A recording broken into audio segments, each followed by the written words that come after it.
Elle était le souffre-douleur de la meute, une oméga sans loup, rejetée et oubliée dans les terres désolées et gelées du Nord. Mais le destin a un sens de l'humour bien particulier. Quand Audrey Vance est tombée sur un nourrisson en pleurs enterré dans un banc de neige, elle n'a pas seulement trouvé un enfant, elle a trouvé sa condamnation à mort. Du moins, c'est ce qu'elle pensait. Car au moment où la petite main du bébé a agrippé son poignet, une lumière dorée a explosé, gravant dans sa peau la marque royale du roi Alpha. Le roi qui n'a pas pris de compagne depuis 200 ans. Le roi qui tue les intrus à vue. Pourquoi ce bébé l'a-t-il choisi? Et pourquoi tout le royaume est-il maintenant à sa poursuite? Vous n'en croirez pas le secret caché dans sa lignée. Le froid sur le territoire de Croque-d'Ombre ne se contentait pas de mordre. Il mâchait, il rongeait les os et transformait le sang en bouillie glacée. Pour Audrey Vance, le froid était le seul compagnon constant qu'elle ait connu depuis la mort de ses parents dans la Grande Guerre des Meutes, 10 ans plus tôt. Audrey, si ce sol ne brille pas quand l'Alpha Kyle reviendra, tu dormiras dans le chenil avec les chiens errants. La voix perçante de Martha, l'oméga en chef, trancha le hall glacial de la maison de la meute. Audrey ne leva pas les yeux. Elle garda la tête baissée, ses mains rouges et gercées, frottant le sol en pierre brute avec une brosse qui avait perdu ses poils depuis des mois. « Oui, Martha, » murmura Audrey. « Parle plus fort, la naine. » Martha donna un coup de pied dans le seau d'eau glacée à côté d'Audrey, éclaboussant le liquide sale et savonneux sur la robe grise, mince et élimée d'Audrey. Audrey haleta lorsque l'eau glacée traversa le tissu jusqu'à sa peau, mais elle se mordit la lèvre pour retenir un cri. Pleurer était une faiblesse. Dans la meute de Croque-d'Ombre, la faiblesse était une invitation à la douleur. À 20 ans, Audrey était une anomalie. Elle ne s'était pas transformée. Elle n'avait pas de loup. Dans un monde régi par la force et la hiérarchie, elle valait moins que la saleté qu'elle nettoyait. Elle était une sans-loup, un gaspillage de rations. « Je vous ai entendu », dit Audrey plus fort cette fois, bien que sa mâchoire tremblât. « Je vais finir. » Martha ricana, la surplombant. « Tu as intérêt, et après ça, le bêta Marcus veut que tu ailles sur la crête nord.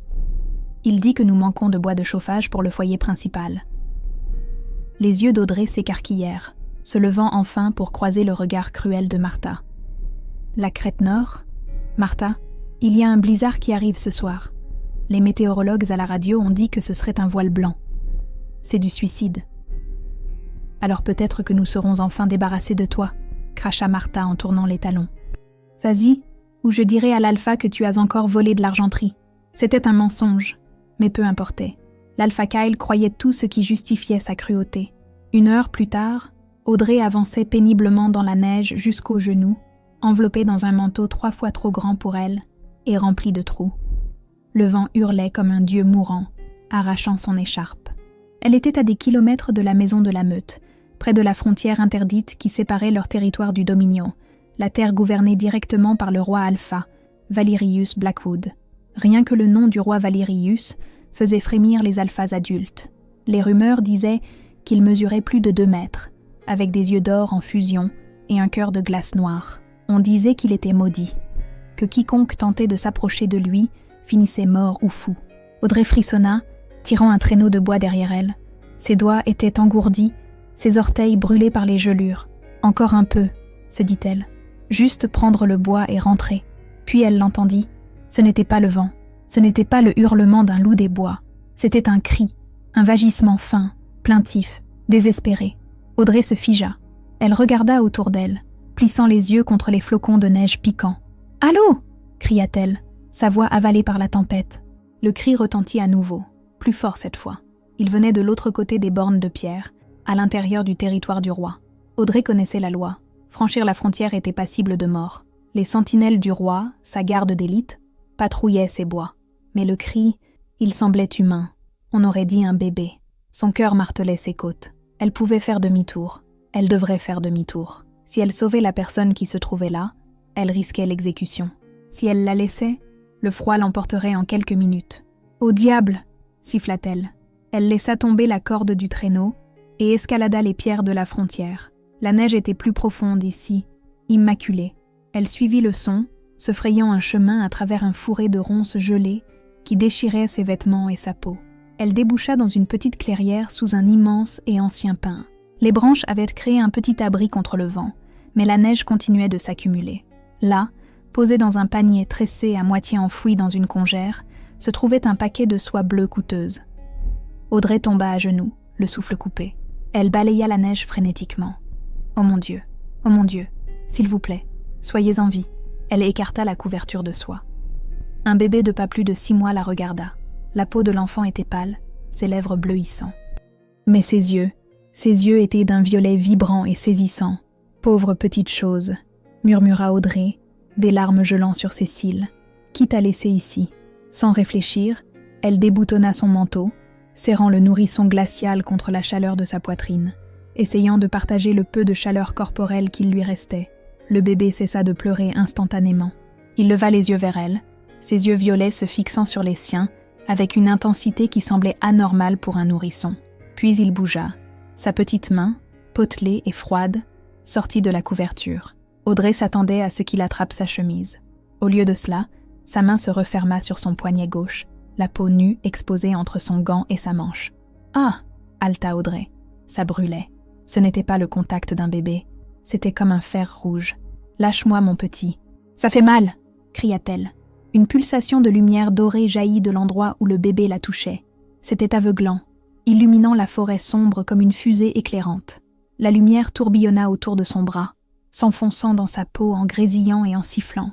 Audrey hurla, tombant à la renverse dans la neige, serrant fort le bébé avec son autre bras pour l'empêcher de tomber. La lumière s'évanouit aussi vite qu'elle était apparue. Haletante, terrifiée, Audrey regarda son poignet. Là, gravé d'une encre dorée, vive et chatoyante, qui semblait bouger sous sa peau, se trouvait un symbole. Une tête de loup portant une couronne d'épines entrelacée d'une rose. Elle connaissait ce symbole. Tous les loups du monde connaissaient ce symbole. C'était le blason royal de la maison Blackwood, la marque personnelle du roi Alpha. « Quoi ?» souffla Audrey, touchant la marque.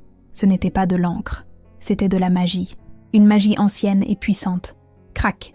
Le bruit d'une botte lourde brisant une branche résonna dans la clairière. Audrey leva les yeux, la terreur lui nouant la gorge. Émergeant du blizzard se trouvaient 5 silhouettes. Elles étaient massives, vêtues d'équipements tactiques noirs et de capes doublées de fourrure. Leurs yeux brillaient dans l'obscurité, rouges, oranges et jaunes. Des sentinelles. Le chef, un colosse avec une cicatrice lui barrant la joue, s'avança. Il tenait un fusil d'assaut noir et élégant, mais il l'abaissa en voyant la lueur dorée s'estomper sur sa peau. Il renifla l'air, son expression passant de l'agressivité à une confusion totale. « Cette odeur ?» gronda la sentinelle, sa voix comme du gravier. « C'est l'odeur du roi. Mais toi, tu es une sans-meute. » Audrey recula en rampant, serrant le bébé contre elle. « Je ne l'ai pas volé. Je l'ai trouvé. Il était en train de geler. » La sentinelle ignora sa supplique. Ses yeux tombèrent sur son poignet. Il se raidit. « Commandant !» murmura l'un des autres soldats, la peur perçant dans sa voix. « Regardez son bras. » Le commandant s'approcha, ses yeux s'écarquillant. La marque de la compagne. Impossible. Il tapota son oreillette. « Centrale. Ici commandant Draven. Nous avons une situation rouge dans le secteur 4. Avertissez Sa Majesté immédiatement.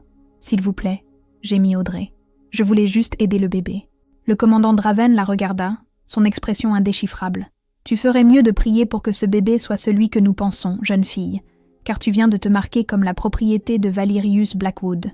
Et il n'aime pas partager. » Le trajet jusqu'au palais d'Obsidienne fut un tourbillon de terreur. Audrey n'était pas menottée, ce qui la terrifiait plus que si elle l'avait été. Au lieu de cela, on l'avait placée à l'arrière d'un VUS blindé, le chauffage à fond. Le bébé, que les soldats appelaient uniquement l'atout, avait refusé d'être tenu par quelqu'un d'autre. Lorsque le commandant Draven avait essayé de le prendre, le nourrisson avait hurlé jusqu'à faire vibrer les vitres, un son qui faisait gémir les loups de douleur. Dès qu'il fut de retour dans les bras d'Audrey, il s'endormit en suçant son pouce. Audrey regarda par la vitre teintée alors qu'il passait les immenses portes en fer du domaine du roi. Ce n'était pas juste une maison. C'était une forteresse taillée à flanc de montagne. Des flèches de pierre noire percèrent le ciel et des centaines de gardes patrouillaient le périmètre. « Nous sommes arrivés », dit Draven depuis le siège avant. Il ouvrit la portière, laissant l'air froid s'engouffrer. « Bouge ! Le roi attend dans la salle du trône. Ne parlez que si on vous y invite. Ne le regardez pas dans les yeux. » Audrey sortit en trébuchant, ses jambes en coton. Elle serra le bébé plus fort. Elle portait toujours ses haillons, maintenant secs et raidis par la saleté, contrastant vivement avec les opulents sols en marbre de l'entrée du palais. Des serviteurs en uniforme impeccable s'arrêtaient et la dévisageaient alors qu'on la faisait traverser les couloirs. Elle entendit des chuchotements. C'est une mendiante ? Regarde le paquet. Est-ce la marque ? Non, c'est impossible. Ils atteignirent une série de portes doubles qui semblaient être faites d'or massif, gravées de scènes de la Première Guerre. 2 gardes les poussèrent. La salle du trône était caverneuse. Un long tapis rouge menait à une estrade où se trouvait un trône de fer noir torsadé. Et il était là, le roi Alpha Valerius Blackwood. Il était nonchalamment assis sur le trône, l'air ennuyé, une main reposant sur la tête d'un loup géant assis à ses genoux. Il était d'une beauté ravageuse, avec des traits aristocratiques et acérés, des cheveux noirs corbeaux qui tombèrent sur son front et une mâchoire qui aurait pu couper du verre. Mais l'air autour de lui était suffocant. Il sentait l'ozone, le cèdre et le sang. Debout à côté du trône se trouvait une femme qui était la définition même de la perfection. Grande, blonde, avec des courbes aux bons endroits et une robe qui coûtait plus que la valeur de toute la meute d'Audrey. Ce devait être Lady Isolda, la fille de l'Alpha du Sud, dont tout le monde disait qu'elle convoitait le titre de reine. Draven. La voix du roi gronda. Elle n'était pas forte, mais elle résonnait dans la poitrine d'Audrey, faisant trembler son loup, ou le vide là où son loup aurait dû être. Tu as interrompu ma réunion du conseil. Tu as dit qu'il y avait une situation rouge. Draven s'inclina profondément, forçant Audrey à s'agenouiller d'une main sur son épaule. Elle tomba à genoux, gardant la tête baissée. « Votre Majesté, » dit Draven, « nous avons trouvé une intruse à la frontière nord. Elle avait l'enfant. » Le roi se redressa. L'ennui disparut, remplacé par une acuité prédatrice. « L'enfant ? Mon neveu est en sécurité dans la nurserie. De quoi parles-tu ? Pas votre neveu, sire. L'autre, celui dont les prophètes ont parlé. » Un silence lourd et oppressant s'abattit sur la pièce. Lady Isolda s'avança, ses talons claquant sur la pierre. Elle regarda Audrey avec un dégoût non dissimulé. « Une sale sans meute a trouvé l'enfant de la prophétie ? Donne-le-moi. » Isolda se pencha pour arracher le bébé. « Non. » Audrey recula instinctivement. « Comment oses-tu » Isolda leva la main pour frapper Audrey. « Assez, » dit Valerius. Il n'avait pas crié, mais Isolda se figea en plein mouvement. Le roi se leva. Il était plus grand qu'Audrey ne l'avait imaginé. Il descendit les marches de l'estrade, chaque pas lourd et délibéré. Il s'arrêta juste devant Audrey. Tout ce qu'elle pouvait voir, c'étaient ses bottes de combat cirées. « Regarde-moi » ordonna-t-il. Audrey leva lentement la tête. Quand ses yeux bruns rencontrèrent ses yeux d'or, le monde s'arrêta. Pour Valerius, ce fut comme recevoir un coup de poing dans le ventre. Une odeur le frappa. Vanille et pluie, cachée sous l'odeur de vieux savon et de peur. Hamster, son loup intérieur, une bête qui était restée dormante et déprimée pendant des décennies, frappa contre ses côtes en hurlant. Mienne, il serra les dents, refoulant ce sentiment. Il ne pouvait pas avoir de compagne. Pas maintenant, pas une sans meute. « Qui es-tu » demanda-t-il, sa voix plus rauque qu'il ne l'aurait voulu. « Audrey, votre Majesté, de la meute de crocs d'ombre. Tu as quelque chose qui m'appartient, » dit Valerius en regardant le bébé endormi. « Où l'as-tu trouvé ?»« Dans la neige, sire, sous le grand pin. » Il gelait. Valerius plissa les yeux. Et Draven a mentionné une marque. Audrey déglutit difficilement, tremblante. Elle releva la manche de son manteau trop grand. Le blason doré sur son poignet pulsait doucement. Des halètements parcoururent la pièce. Lady Isolda devint pâle. C'est un tour de passe-passe. C'est une sorcière. Elle a utilisé un sort d'illusion. Valerius attrapa la main d'Audrey. Sa peau était brûlante contre la sienne. Il frotta son pouce sur la marque. Elle ne s'effaça pas. Au contraire, quand il la toucha, la marque brilla plus fort et une vague de chaleur remonta le long de son bras pour s'installer dans son cœur. Il lâcha sa main comme s'il s'était brûlé. « C'est impossible », marmonna Valerius en reculant. « La marque de la compagne n'apparaît que lorsque le roi Alpha trouve sa véritable reine », crissa une voix âgée depuis l'ombre. Un homme en robe grise à capuche en sortit. C'était l'ancien Thomas, l'historien royal. Il s'approcha d'Audrey et examina le bébé, puis la marque. La prophétie disait que l'enfant de l'hiver révélerait la mère du royaume, dit l'ancien Thomas, ses yeux pétillants. Il semble, votre Majesté, que le destin ait fait son choix. Le destin est ivre, cria Isolda. Regardez-la, c'est une nettoyeuse, une naine sans loup. Elle ne peut pas être reine. Valerius regarda Audrey. Il voyait la saleté, la peur, la malnutrition. Mais il voyait aussi la façon dont elle tenait le bébé, farouchement, protectrice, bien qu'entourée de prédateurs. « Draven » dit Valerius, sa voix froide et dénuée d'émotion. « Oui, sire. »« Emmène-la dans l'aile est, garde sa porte. Personne n'entre, personne ne sort. » Valérius, protesta Isolda en lui attrapant le bras. Tu ne peux pas être sérieux. Tu vas loger ce rat dans l'aile royale ? Valérius arracha son bras de son emprise, ses yeux lançant des éclairs orange dangereux. Elle porte ma marque, Isolda. Jusqu'à ce que je trouve un moyen de l'enlever, elle est sous ma protection. Si un seul cheveu de sa tête est touché, je te tiendrai personnellement responsable. Il se tourna vers Audrey, qui tremblait comme une feuille. « Lève-toi », dit-il. Audrey se releva péniblement, serrant le bébé. « Ne pense pas que c'est une gentillesse », l'avertit Valérius en se penchant près de son oreille. Son souffle lui envoya des frissons dans le dos. « Tu es une énigme, Audrey Vance, et je résous mes énigmes rapidement. Si je découvre que tu es une espionne ou que tu as fait du mal à cet enfant, je te tuerai moi-même. » Audrey le regarda sortir de la pièce en trombe, sa cape flottant derrière lui. Elle était en vie. Elle était dans le palais. Mais en regardant Lady Isolda, dont les yeux promettaient le meurtre, Audrey réalisa que la tempête de neige était plus sûre que cet endroit. « Profite bien de ta nuit, rate », murmura Isolda, alors que les gardes emmenaient Audrey. « Ce sera ta dernière. » L'aile du palais d'obsidienne était plus grande que toute la maison de la meute où Audrey avait grandi. Sa chambre était une suite digne d'une reine, drapée de velours et de soie, avec une cheminée assez grande pour y rôtir un cerf entier. Mais malgré le luxe, les lourds verrous en fer à l'extérieur des portes en chêne lui rappelaient la vérité. C'était une cage dorée. Audrey s'assit sur le bord de l'immense lit à baldaquin. Le bébé, qu'elle avait décidé d'appeler Finn, jusqu'à nouvel ordre, dormant paisiblement dans un nid improvisé de coussins. Elle se dirigea vers la salle de bain, apercevant son reflet dans le miroir au cadre doré. Elle se reconnaissait à peine. Les servantes du palais, bien que silencieuses et craintives, l'avaient baignée et vêtue d'une robe simple mais élégante, en douce laine crème. Mais la robe ne pouvait pas tout cacher. Elle traça les faibles cicatrices argentées qui parcouraient ses bras, souvenir des années de maltraitance de Martha. Et puis, il y avait la marque. Le blason de loup doré sur son poignet vibrait d'une chaleur basse et constante, comme un second battement de cœur. Clic. La serrure de la porte principale tourna. Audrey se retourna brusquement, se plaçant entre la porte et le bébé. Le roi Valérius entra. Il s'était débarrassé de sa lourde cape de fourrure et de son armure, ne portant qu'une chemise noire boutonnée dont les manches étaient retroussées, révélant des avant-bras musclés couverts de tatouages tribaux. Il portait un plateau d'argent chargé de nourriture. Il s'arrêta, ses yeux dorés la balayant du regard. Pendant une seconde, son regard s'adoucit, s'attardant sur ses cheveux mouillés et la façon dont la lumière du feu attrapait la courbe de son cou. Puis sa mâchoire se serra et le masque froid revint. « Tu dois manger », dit-il en posant le plateau sur une petite table. « Les guérisseurs disent que tu es sous-alimenté. Si tu dois t'occuper de l'enfant de la prophétie, tu ne peux pas être faible. » Audrey lorgna la nourriture.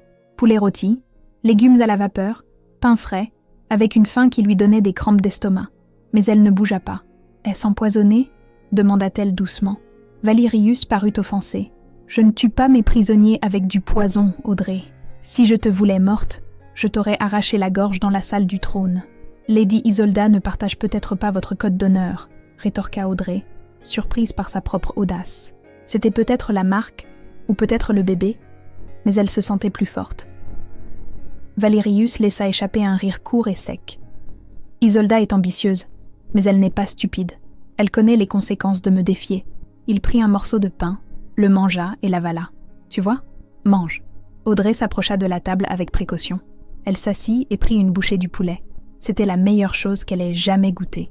Des larmes lui piquèrent les yeux, mais elle les chassa en clignant des paupières. Valérius la regardait, son intensité déconcertante. Il tira une chaise et s'assit en face d'elle, trop près. Son odeur de pluie et de cèdre était enivrante. « Parle-moi de la meute de Croque d'Ombre, » demanda-t-il doucement. « Pourquoi n'as-tu pas de loup ?» Audrey déglutit difficilement. Je ne sais pas. Mes parents ont été tués quand j'avais 10 ans. Le traumatisme... Les guérisseurs ont dit que ça avait brisé ma connexion à la lune. Je ne me suis jamais transformée. Alors, je suis devenue la naine. » Valérius tendit la main, ses doigts flottant au-dessus de la cicatrice sur son avant-bras. « Qui t'a fait ça ? Est-ce que ça a de l'importance ?» Audrey retira son bras. « Pour eux, je n'étais rien. Juste de la main-d'œuvre gratuite. Ça a de l'importance. » gronda Valérius, ses yeux lançant des éclairs orange. « Parce que tu portes ma marque maintenant. Et cela signifie que ta douleur est mon insulte. » L'air dans la pièce devint lourd, chargé d'électricité statique. Valérius se pencha, sa main lui enserrant le menton, la forçant à le regarder. Son pouce effleura sa lèvre inférieure. Le contact envoya une décharge de plaisir directement au cœur d'Audrey, faisant se recroqueviller ses orteils. « Tu sens » murmura Valérius, sa voix tombant dans un grondement sensuel. Enivrant, comme la maison. Il se pencha plus près. Le souffle d'Audrey se coupa. Elle devrait se reculer. Il était le roi. Il était dangereux. Mais son corps la trahit, se penchant vers son contact. Soudain, Finn hurla. Ce n'était pas un cri de faim, c'était un cri de terreur. Valérius et Audrey se séparèrent instantanément. Valérius était sur ses pieds, un grondement sourd vibrant dans sa poitrine, ses yeux se transformant complètement en fentes ambrées de loup. « Mets-toi derrière moi !» rugit-il. Les ombres dans le coin de la pièce bougeaient, pas des ombres naturelles. Elles se tordaient, fusionnant en une forme massive, noire et huileuse, avec des yeux verts brillants, émergea de l'obscurité près de la fenêtre. Un traqueur d'ombre, un démon invoqué par la magie noire. La bête bondit vers le lit où reposait le bébé. Non, Audrey ne réfléchit pas. Elle ne se cacha pas derrière le roi. Elle se jeta sur le lit, protégeant Finn de son corps juste au moment où les griffes du traqueur d'ombre s'abattaient. Zébrure. La douleur explosa dans le dos d'Audrey, alors que les griffes déchirèrent sa robe et sa peau. Elle cria mais ne lâcha pas le bébé. « Audrey !» beugla Valérius. Le roi se déplaça à la vitesse de l'éclair. Il se transforma en plein vol, ses vêtements se déchiquetant, alors qu'un loup massif couleur de minuit, 2 fois plus grand qu'un loup normal, fit irruption dans la pièce. Valérius percuta le traqueur d'ombre, ses mâchoires se refermant sur le cou fumant du démon. La pièce trembla sous la violence de leur collision. Les meubles volèrent en éclats. Le traqueur siffla, se dissolvant en fumée noire sous la morsure du roi Alpha, mais pas avant d'avoir lacéré le museau de Valérius de ses griffes. Avec un dernier craquement d'os, Valérius détruisit l'entité. Elle disparut dans une flaque de goudron nauséabond. Valérius reprit forme humaine, instantanément nu et ensanglanté, au mépris de sa propre dignité. Il se précipita sur le lit. « Audrey !» haleta-t-il, ses mains tremblant alors qu'il la retournait. Son dos était un amas de sang. Les griffes étaient profondes. « Je vais bien !» siffla Audrey, le visage pâle. Elle baissa les yeux. « Finn, est-il blessé ?» Le bébé pleurait, mais était indemne. Il tendit sa petite main et la posa sur la poitrine d'Audrey, juste au-dessus de son cœur. « Ne bouge pas !» ordonna Valérius, la panique perçant dans sa voix. « J'ai besoin d'un guérisseur. Garde !» Mais avant que les gardes ne puissent faire irruption, les yeux du bébé brillèrent de ce même violet intense. Une pulsation de douce lumière blanche ondula de la main du nourrisson dans la poitrine d'Audrey. « Qu'est-ce qu'il fait ?» murmura Valérius, observant avec admiration. La douleur dans le dos d'Audrey disparut. La sensation de chair déchirée se resserrant ressemblait à de l'eau fraîche coulant sur une brûlure. En quelques secondes, le saignement cessa. Les blessures se refermèrent, ne laissant même pas une cicatrice. Audrey se redressa, haletant, serrant sa robe déchirée contre sa poitrine. Elle regarda le bébé, qui gazouilla et ferma les yeux, épuisé. La porte s'ouvrit en grand. Le commandant Draven et une escouade de sentinelles se précipitèrent, armes au poing. « Sécurisez le périmètre !» cria Draven.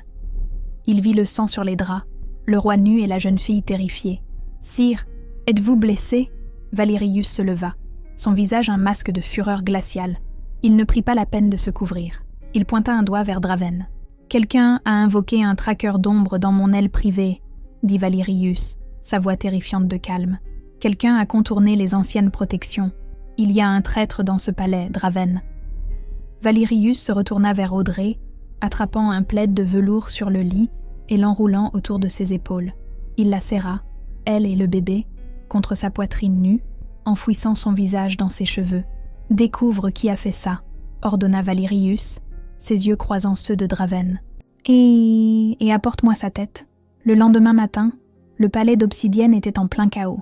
La tentative d'assassinat du roi, ou de la jeune fille, les rumeurs variaient, avait mis tout le domaine en état d'alerte. Audrey fut déplacée dans les appartements personnels du roi, la pièce la plus sûre du territoire. Mais la sécurité semblait être une illusion. À midi, une convocation arriva. Le Haut Conseil des Anciens s'était réuni. Ils exigèrent la présence d'Audrey. « Tu n'es pas obligé d'y aller », dit Valérius. Il faisait les 100 pas dans la pièce, vêtu de sa tenue de cérémonie, un uniforme militaire noir chargé de médailles et une cape en fourrure de loup. Il avait l'air épuisé. Il était resté éveillé toute la nuit à surveiller la porte. « Je dois y aller », dit Audrey, ajustant le col haut de la robe de cérémonie que Valérius lui avait fournie. Elle était noire et or, ses couleurs. Si je me cache, ils diront que je suis coupable. Ils disent déjà que j'ai invoqué le monstre pour vous tuer. Valerius gronda. Le poison d'Isolda se propage vite. Elle prétend que tu es une sorcière de l'Ouest, que tu as ensorcelé le bébé et la bête. Alors je lui prouverai qu'elle a tort, dit Audrey, essayant de paraître plus courageuse qu'elle ne l'était. Valerius cessa de faire les 100 pas. Il s'approcha et lui prit la main, embrassant la marque sur son poignet. « S'ils essaient de te faire du mal, Audrey, je réduirai en cendres la salle du conseil. C'est une promesse. » La salle du conseil était un amphithéâtre circulaire en pierre. 12 anciens siégeaient sur des podiums surélevés, leurs visages sévères. Au centre se trouvait une estrade surélevée, contenant un piédestal, avec une coupe d'argent liquide scintillant. L'audience était comble. Noble, alpha de meute en visite, et se tenant juste devant avec un sourire suffisant, Lady Isolda. Audrey entra, tenant Finn. Valerius marchait à ses côtés, sa main posée de manière possessive sur le creux de son dos. Il la guida jusqu'au centre mais refusa de quitter l'estrade. « C'est un procès pour la jeune fille, votre majesté », dit doucement l'ancien Thomas. « Vous devez prendre votre siège. » Valerius les foudroya du regard mais fit un signe de tête à Audrey. « Je suis juste là. » Il se dirigea vers son trône surplombant la fosse. Lady Isolda s'avança en tant qu'accusatrice. « Ancien, » commença-t-elle, sa voix douce comme de la soie. « Nous avons tous vu les preuves. Une sans-meute sans loup apparaît de la neige. Immédiatement, elle est marquée. Puis une bête sombre attaque.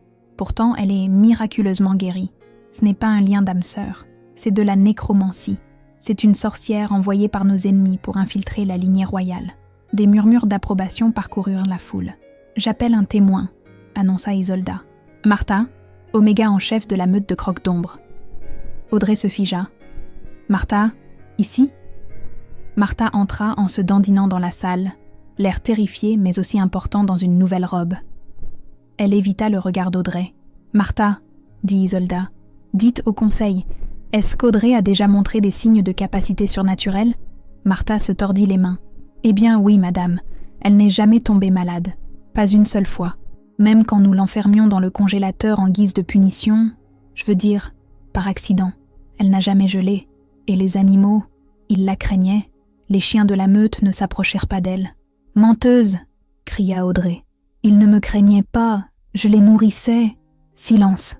tonna l'ancien en chef. L'accusée restera silencieuse. Isolda sourit. « Vous voyez ? Anormal. Elle est un danger pour le roi. J'exige l'épreuve de l'argent. » La foule haleta. L'épreuve de l'argent consistait à plonger la main dans l'argent liquide de la coupe. Pour un humain ou un loup normal, la sensation serait fraîche.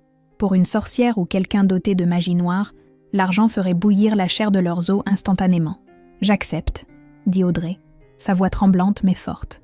Valerius agrippa les bras de son trône si fort que le bois craqua. Audrey tendit Finn à Valerius. Le bébé gémit, tendant les bras vers elle, mais Valerius le serra fort. « Sois courageuse », lui murmura-t-il mentalement. Audrey s'approcha du piédestal. Le liquide argenté tourbillonnait, ressemblant à du mercure en fusion. « Mets ta main dedans, sorcière », siffla Isolda depuis les coulisses. « Voyons-toi crier ». Audrey prit une profonde inspiration. Elle pensa à ses parents. Elle pensa au froid. Elle pensa au bébé qui l'avait sauvé. Elle plongea sa main dans la coupe. Silence. Audrey ferma les yeux, attendant l'agonie, attendant que sa peau fonde. Mais il n'y eut aucune douleur. Au lieu de cela, une sensation d'immense pouvoir remonta le long de son bras. Le liquide argenté commença à bouillonner, non pas à cause de la chaleur, mais de l'énergie. « Elle brûle !» hurla triomphalement Isolda. « Voyez, elle brûle !» Isolda s'interrompit. L'argent ne brûlait pas Audrey. Il montait. Il défiait la gravité, coulant le long de son bras, recouvrant sa peau comme un gant vivant. Il tourbillonna autour de ses épaules, brillant d'une luminance blanche aveuglante. La salle trembla. Les vitraux volèrent en éclats vers l'extérieur. Au-dessus d'Audrey, une projection spectrale apparut. Pas un loup, mais un loup blanc massif et éthéré à 3 queues, le symbole d'une divinité. L'ancien Thomas se leva, sa canne s'écrasant sur le sol. Son visage devint blanc. « Par les anciens », murmura Thomas. « Ce n'est pas de la sorcellerie. » Le liquide argenté se retira de la main d'Audrey, laissant sa peau impeccable et brillante. La marque sur son poignet avait changé. Ce n'était plus seulement la rose des Blackwood. Elle était entrelacée d'un croissant de lune fait de feu blanc. « Qu'est-ce que c'est ?» demanda Valerius, descendant de son trône, fixant Audrey comme s'il la voyait pour la première fois. L'ancien Thomas pointa un doigt tremblant vers Audrey. Nous pensions que la lignée s'était éteinte il y a 20 ans, balbutia l'ancien. Le loup blanc du Nord, la seule lignée capable de donner naissance à une véritable Luna. Il regarda le conseil, puis Isolda, stupéfaite. Elle n'est pas une sans-meute, déclara Thomas, sa voix résonnant dans la salle silencieuse. Elle est la fille perdue de l'alpha suprême Orion Vance. Elle est la dernière descendante de la lignée directe de la déesse de la Lune. Elle est de sang royal. Isolda recula. Ah, impossible. Les Vance ont été massacrés. C'est une nettoyeuse. Elle était cachée, réalisa Valerius à voix haute, reconstituant le puzzle. Cachée à la vue de tous, son loup lié par la magie pour protéger son odeur jusqu'à ce qu'elle soit assez forte. Audrey regarda ses mains. La lueur s'estompait, mais le pouvoir restait. Elle pouvait le sentir maintenant. Le vide en elle avait disparu. À sa place se trouvait une louve, immense, ancienne, attendant d'être libérée. Valerius s'approcha d'elle. Il ne demanda pas la permission cette fois. Il s'agenouilla sur un genou devant elle, inclinant la tête devant la cour stupéfaite. « Ma reine », dit-il assez fort pour que tout le monde entende. Mais le moment de triomphe fut brisé par un applaudissement lent et sarcastique. La foule s'écarta. Un homme dans une cape sombre à capuche entra au centre de la pièce. Il était assis à l'arrière, inaperçu. Il abaissa sa capuche, révélant un visage qui ressemblait de façon troublante à celui de Valerius, mais tordu par la folie. C'était Silas, le frère exilé du roi. « Bravo !» lança Silas, ses yeux fixés sur le bébé dans les bras de Valerius. « Tu as trouvé la reine perdue, et tu as l'enfant de la prophétie. Quelle belle réunion de famille !» Silas leva une main, et les ombres dans la pièce s'allongèrent, se transformant en centaines de pointes acérées, visant tout le monde dans la salle. « C'est dommage, » sourit Silas, « que je vais tous vous tuer. » Le chaos éclata dans la salle du conseil. Le rire de Silas, aigu et maniaque, résonna contre les murs de pierre. Les immenses pics d'ombre qu'il avait conjurés volèrent vers Valerius, qui se jeta instinctivement en avant, poussant Audrey et Finn vers l'estrade derrière lui. Crac! Les pics d'ombre s'abattirent sur le dos de Valerius, déchirant son uniforme de cérémonie. Il rugit, non de douleur, mais de fureur primale, le son faisant vibrer l'air. « Valerius !» cria Audrey, se relevant précipitamment et regardant le conseil. Il paniquait, les anciens se protégeant le visage. Les gardes peinaient à dégainer leurs armes contre une menace qu'ils ne pouvaient pas combattre physiquement. Lady Isolda, réalisant le danger absolu, se précipita vers la sortie pour être arrêtée par une pique d'ombre qui s'écrasa dans le cadre de la porte à quelques centimètres de sa tête. Elle gémit et s'effondra en un tas, oubliée. Valerius se transforma instantanément. Le loup de minuit, immense et terrifiant, déchira les restes de ses vêtements. Ses yeux d'or, maintenant fendus, se fixèrent sur son frère. « Tu ne toucheras pas à l'enfant, Silas. »« Oh, mais je l'ai déjà fait, petit frère », se moqua Silas en faisant tournoyer ses doigts. « Il est la clé pour briser les anciens sceaux de mer. Il est le point de convergence, et il a choisi une gardienne bien faible. » Silas lança une autre vague de vrille d'ombre. Valerius bondit, déchirant la magie de l'ombre, mais c'était comme combattre de la fumée. « Audrey, cours !» La voix de Valerius, un ordre désespéré et brut, résonna dans sa tête par leur lien mental. Elle ne pouvait pas. Elle resta figée, regardant le roi saigner en les protégeant. Le pur et écrasant instinct de protection, le lien d'âme-sœur maintenant entièrement déverrouillé par l'épreuve de l'argent, balaya sa peur. Sa louve griffait les barreaux de son âme, exigeant d'être libéré.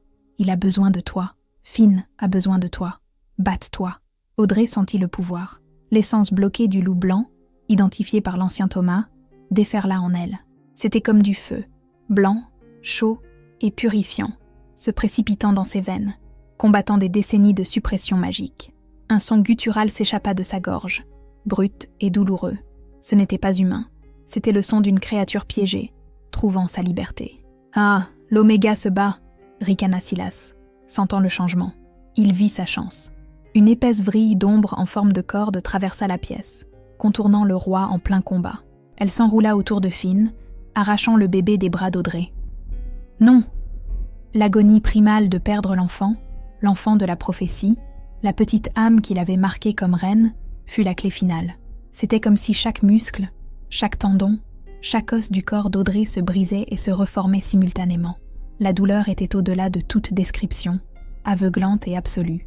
Elle tomba à genoux, hurlant alors qu'une lumière blanche pure jaillissait de sa peau, calcinant le sol autour d'elle.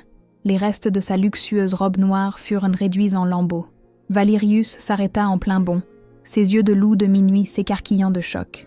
La lumière s'estompa, laissant derrière elle quelque chose de stupéfiant. Là où se tenait Audrey, il y avait maintenant une louve comme il n'en avait jamais vu. Elle n'était pas seulement grande, elle était éthérée. Sa fourrure était du blanc pur et impeccable de la neige fraîchement tombée sous une pleine lune. Ses yeux étaient d'un bleu argenté brillant et saisissant, brillant d'un pouvoir ancien. Elle était encore plus grande que la forme formidable de loup de minuit de Valerius. Le loup blanc. L'esprit nouvellement libéré d'Audrey rugissait de puissance, de clarté et de rage. « Rends-le-moi, Silas. » Silas vacilla, sa vrille d'ombre se resserrant autour du nourrisson qui se débattait. L'énergie du loup blanc était toxique pour sa magie noire. Il grimaça, reculant. « Impossible !» rugit Silas. « Les vents ne sont que poussière. » Audrey se lança en avant, une traînée de fureur blanche. Elle percuta Silas, le projetant à terre. Elle ne mordit pas. Elle utilisa la force de son corps massif, le projetant contre le mur de pierre. Valerius, se secouant de la paralysie du choc, se déplaça aussi, flanquant son frère. Silas gronda, ses yeux brûlants d'une énergie sombre et rouge. Un désagrément temporaire. Il lança une énorme boule d'ombre sur la poitrine d'Audrey. Audrey affronta la magie noire de front. Elle ne broncha pas. Au lieu de cela, elle libéra une rafale concentrée d'énergie blanche de sa gueule. Un hurlement silencieux qui ressemblait à une flamme purificatrice. La magie noire se dissipa instantanément au contact de sa lumière. Les yeux de Silas étaient maintenant remplis d'une véritable peur. Le loup blanc était une ancre contre les ténèbres qu'il maniait. Il resserra sa prise sur Finn qui se débattait. « Très bien. Tu veux jouer, belle-sœur ? Nous jouerons sur mon terrain. » Silas frappa sa main libre contre le sol. Le sol se fissura et un portail de fumée noire et de glace tourbillonnante s'ouvrit juste sous ses pieds.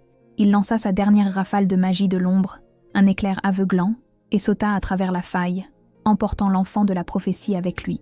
Valerius bondit, mais il était trop tard. Le portail se referma brusquement, ne laissant derrière lui que l'odeur persistante d'ozone et de glace noire. Le loup de minuit se tourna, son attention se portant instantanément sur le loup blanc. Audrey se tenait là, haletante, ses yeux bleus argentés fixés sur l'endroit où le bébé avait disparu. Valerius s'avança lentement, son nez frémissant. Il toucha doucement son museau massif à celui d'Audrey. Le contact fut électrique, écrasant, la douleur persistante des pics d'ombre. C'était la reconnaissance, le soulagement et une promesse. « Nous le récupérerons, compagne. » La voix profonde et résonnante de Valerius remplit son esprit, maintenant entièrement clair et sans opposition. « Où est-il allé ?» pulsa Audrey en retour, sa voix un mélange de peur et de pouvoir. Le foyer glacé, son ancienne forteresse dans les pics. Elle est gardée par les ombres et la glace. Nous partons maintenant. Valerius se retransforma partiellement en humain, attrapant un rideau de velours voisin pour se couvrir. Il regarda Draven, qui se relevait du chaos. Draven, sécurise le conseil. Arrête Lady Isolda. Je veux savoir si elle a eu des contacts avec Silas. Rassemble les sentinelles d'élite. Nous partons dans 1 heure. Audrey et moi partons en éclaireur. Il regarda Audrey, toujours tremblante sous sa forme de loup blanc. Compagne, retransforme-toi. Nous avons besoin de vêtements pour le voyage. Audrey se concentra, le pouvoir se retirant. La transformation physique inverse fut tout aussi douloureuse, mais imprégnée d'une étrange et exaltante satisfaction. Elle reprit sa forme humaine, nue et épuisée, mais infiniment plus forte qu'elle ne l'avait été 1 heure auparavant. Elle regarda Valerius, qui déchirait déjà des bandes de velours pour les couvrir tous les deux.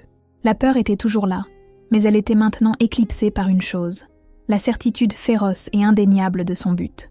1 heure plus tard, Audrey se tenait sur le quai de chargement du palais, vêtue de cuir de combat noir que Valerius avait procuré. Elle portait un fusil à pointe d'argent, un accessoire étrange pour quelqu'un qui n'avait jamais tiré avec une arme. Mais le loup blanc sentait l'instinct de défense. Valerius se tenait à côté d'elle, vêtu de cuir assorti, donnant des ordres de dernière minute à l'équipe de sentinelles, 10 de ses plus féroces guerriers alpha, y compris le commandant Draven.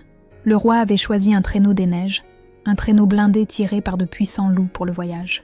C'était plus rapide que de voler dans les conditions de blizzard. « Audrey, » dit Valerius, sa voix basse, « tu monteras à l'arrière. Le voyage est dangereux. »« Non, » rétorqua Audrey, croisant son regard doré et féroce. « Je monte à tes côtés, J'ai retrouvé la trace de Finn la première fois. Je la retrouverai à nouveau. Nous sommes des âmes sœurs, Valerius. Nous faisons ça ensemble. » Elle vit la lueur de respect et quelque chose de plus profond dans ses yeux. Valerius hocha la tête sèchement. « Très bien, mais tu suis mes ordres. » Ils partirent dans le vent hurlant, filant à travers la toundra glacée vers les pics noirs et déchiquetés de la chaîne interdite du Nord. Pendant 3 heures, le traîneau glissa sur la glace. Les sentinelles étaient silencieuses, concentrées. Audrey et Valerius étaient assis près l'un de l'autre, leur proximité rayonnant une puissante énergie partagée qui les stabilisait tous les deux. Ils étaient des âmes sœurs. Ce n'était pas seulement un titre, c'était une connexion. Un lien forgé dans le sang et le pouvoir. Audrey sentit le changement subtil dans les émotions de Valerius. Sa froideur extérieure se fissurait sous le poids de sa peur frénétique pour le bébé et de son désir croissant pour elle. Le traîneau des neiges s'arrêta brusquement alors qu'ils atteignaient la base de la chaîne de montagnes. L'air ici était mort. L'odeur de la vie était remplacée par une décomposition métallique et viciée. « C'est aussi loin que les véhicules peuvent aller, » dit Valerius, sa voix prenant un ton sérieux. « À partir d'ici, nous allons à pied, à 4 pattes. » Il regarda Audrey. « Nous devons parler, compagne, avant de l'affronter. » Ils trouvèrent une petite entrée de grotte abritée. Draven posta des gardes pendant que Valerius menait Audrey à l'intérieur. « C'est à propos de la marque, » commença Valerius, sa voix lourde de dégoût de soi. « Et pourquoi j'ai 200 ans et pas de reine ?» Audrey s'assit sur la pierre froide, écoutant, ses yeux argentés fixés sur lui. « Je n'ai pas vieilli depuis ma 25e année. J'ai été maudit par une famille alpha rivale, en quête de pouvoir il y a des siècles. La malédiction n'était pas l'immortalité, bien que ce fût un effet secondaire. » Valerius passa une main dans ses cheveux. « La malédiction a été conçue pour garantir l'échec de la maison Blackwood. Elle m'empêche de maintenir un lien d'âme sœur durable. Elle draine la force vitale, l'essence de toute personne que je m'autorise à aimer profondément. Elle les consume. » Audrey haleta, comprenant maintenant la distance froide, la peur dans ses yeux. « Votre précédente compagne. » Valerius ferma les yeux, une seule larme gelant sur sa joue. « Elena Rostova. Elle était lumière et rire. Nous n'avons eu que 3 ans. Elle s'est flétrie dans mes bras et les guérisseurs ne pouvaient pas l'expliquer. J'ai su alors. La malédiction a fait de moi un vide, un tueur magnifique et puissant. » Il la regarda, son visage un portrait de désespoir. « J'ai combattu ce lien avec toi, Audrey. Pas parce que tu étais une oméga, mais parce que tu es lumière. Et je savais que si je me laissais aimer, je tuerais la dernière louve blanche. Je tuerais la mère du royaume avant même qu'elle ne règne. » Audrey tendit la main, posant sa main sur sa joue. La marque sur son poignet pulsa d'or. « Silas le sait, n'est-ce pas ?» demanda-t-elle doucement. « Il le sait, » admit Valerius. « Il veut Finn parce que Finn est la convergence du pouvoir, l'enfant de la prophétie. Mais il t'a marqué avec mon symbole parce qu'il savait que soit je te tuerais avec mon amour, soit tu serais trop puissante pour qu'il puisse te gérer. » Audrey sourit, une expression douce et féroce qui chassa les ombres de la grotte. « Alors il a fait une erreur, mon roi, » dit-elle.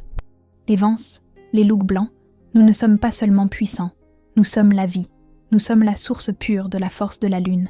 Ta malédiction se nourrit de la faiblesse, d'un pouvoir qui diminue. » Elle se leva, le tirant sur ses pieds. Elle enroula ses bras autour de sa taille, sentant la chaleur de son corps puissant contre le sien. « Quand j'ai touché l'argent, Valerius, ma louve a percé.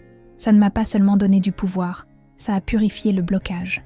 Je sens le lien d'âme-sœur maintenant, non pas comme une ponction, mais comme un ajout.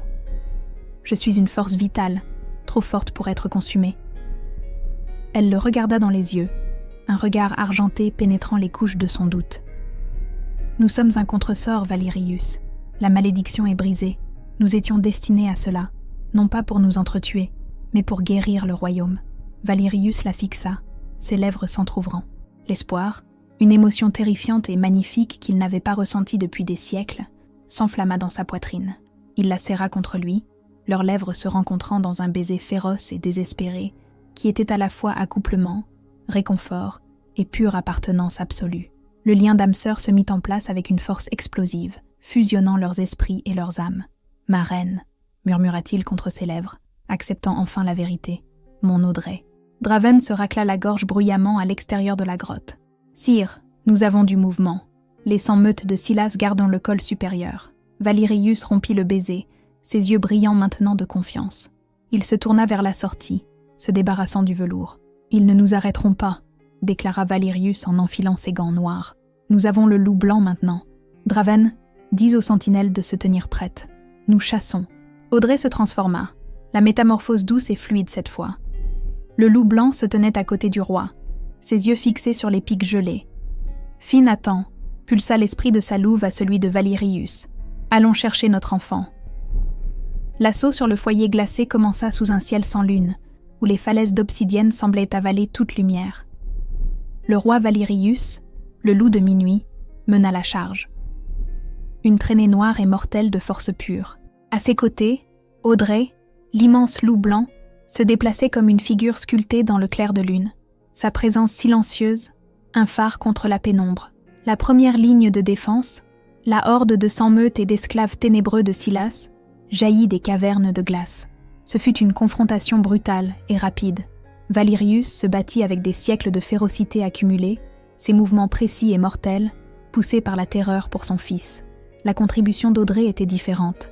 Quand elle rugissait, le son n'était pas seulement une menace, mais une vague d'énergie vitale purificatrice qui repoussait la magie noire s'accrochant aux sbires de Silas. Il tombait non seulement sous ses crocs, mais aussi sous la puissance brute et purificatrice de sa présence. Il est proche. Il puise le pouvoir maintenant, pulsa Audrey à Valerius à travers leur lien d'âme sœur brûlant. Draven, tenez la ligne, ordonna Valerius, sans ralentir, alors que lui et Audrey bondissaient par-dessus la dernière résistance. S'il m'arrive quelque chose, Audrey est votre reine. Ils plongèrent dans la forteresse centrale, une caverne tentaculaire de glace noire et de pierres déchiquetées. L'air était épais de l'odeur fétide de la magie noire concentrée, donnant la chair de poule à Audrey. Le bourdonnement d'un rituel ancien était le seul son. Ils firent irruption dans la vaste chambre rituelle circulaire. Au centre, sur un autel surélevé de glace claire, gisait le bébé inconscient, Finn. Un réseau lumineux de veines d'ombre pulsait à travers la glace, connecté par les incantations et les gestes rythmiques de Silas, qui se tenaient au-dessus de l'enfant. « Vous êtes trop tard !» hurla Silas, ses yeux rouges du pouvoir emprunté du rituel. La convergence est presque terminée. L'enfant de la prophétie brisera les anciens sceaux, et je réclamerai le pouvoir des premiers rois. Valerius se transforma instantanément, ses griffes se rétractant en doigts, son armure apparaissant dans un flou de fumée noire. Il ne perdit pas une seconde en paroles. Il se précipita sur l'autel. Silas l'accueillit avec un vortex rugissant de magie de l'ombre qui projeta Valerius en arrière, l'envoyant s'écraser contre un pilier. Avant que Valerius ne puisse récupérer, 3 gardiens de l'ombre colossaux se matérialisèrent du sol, leur forme dense de malice concentrée. Leur seul but était de protéger le rituel. « Tuez-les, Valerius, et regardez votre pathétique Oméga échouer », rit Silas, son attention revenant à l'enfant. Audrey connaissait son rôle. Valerius pouvait s'occuper des muscles. Elle était la magie. Ignorant le choc brutal entre le roi et les gardiens monstrueux, Audrey sprinta directement vers Silas. Il la vit arriver et, sans rompre son incantation, lança un éclair de ténèbres pures et concentrées droit sur sa poitrine. Audrey se prépara. « Je suis la vie, je suis le contre ». Elle ne dévia pas le sort. Elle leva les mains et l'absorba. L'agonie la déchira pendant un instant aveuglant. La magie noire tenta de la consumer, combattant son essence de loup blanc dans une furieuse guerre interne. Son corps se mit à briller, un vortex tourbillonnant de lumière blanche et noire, ses lèvres retroussées dans un cri silencieux d'effort, mais sa lumière innée était trop forte. L'énergie sombre, se retrouvant piégée dans un vaisseau de pouvoir plus pur, commença à se dissiper, laissant Audrey chancelante, mais entièrement indemne. « Impossible, tu es un vaisseau de lumière !» hurla Silas, sa voix se brisant de panique alors qu'il réalisait la véritable nature de son ennemi. « Je suis la reine !» haleta Audrey, sa voix un rugissement, alimenté par le pouvoir qui parcourait maintenant son corps. Elle s'élança, l'énergie blanche résiduelle irradiant de ses mains. Elle atteignit l'autel et plaqua ses 2 paumes sur la rune centrale brillante qui reliait Finn à la magie drainante. « Non !» rugit Silas, rompant enfin son incantation pour se précipiter sur elle. Mais il était trop tard. Une nova de lumière blanche, aveuglante et brûlante comme le soleil, explosa de l'autel. La glace se brisa, les runes violettes se vaporisèrent, et la flamme verte autour de Finn disparut.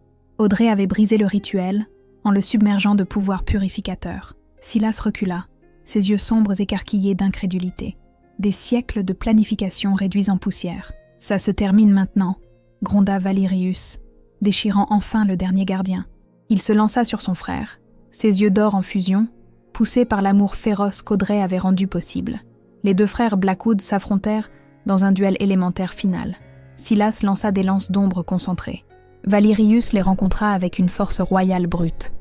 La malédiction qui avait freiné Valerius pendant des siècles avait disparu, remplacée par la force inébranlable de sa compagne. Il ne se battait pas avec un vide de pouvoir, mais avec un torrent.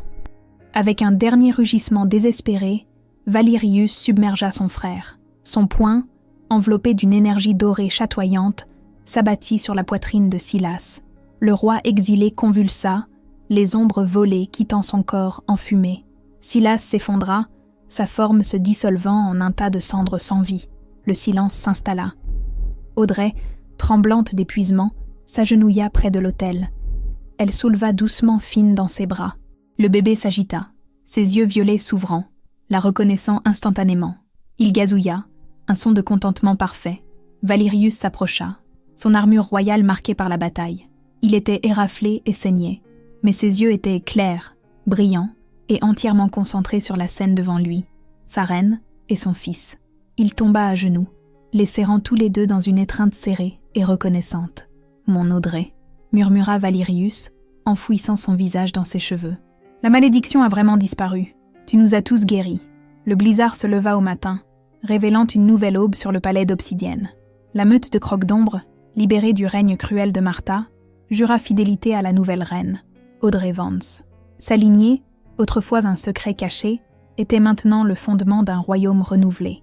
Avec Finn en sécurité, la prophétie de l'enfant prophète et de la mère du royaume avait été accomplie. Le roi Valerius, libéré de sa malédiction séculaire, trouva non seulement une compagne, mais une véritable partenaire dont la lumière équilibrait ses ténèbres.